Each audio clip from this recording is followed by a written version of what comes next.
Hey guys, welcome to Tony's How To's. In this video, I'll show you how to search YouTube channel name. So there's gonna be a very easy one. You just need to follow the steps that I'll be showing you.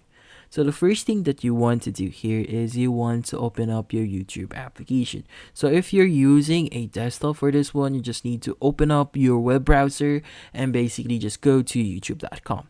Now here, as you can see, we don't have the filter option to view channels or search for channels yet.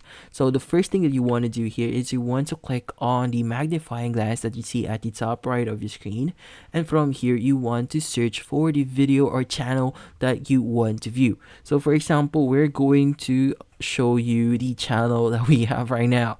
So first thing that you want to do here to search for channels only is you want to click on the three dotted icon that you see at the top right corner of your screen.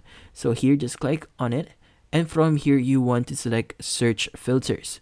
Now in here, in the type section, instead of all, we want to change this to channel only.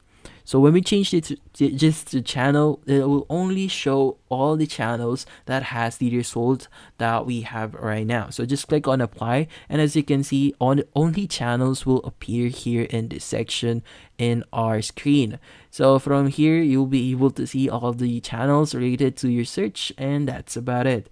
So thank you for watching. If you have any questions, feel free to ask in the comment section. If you enjoyed this video and found it helpful, you could use the link in the description to subscribe. See you in the next video.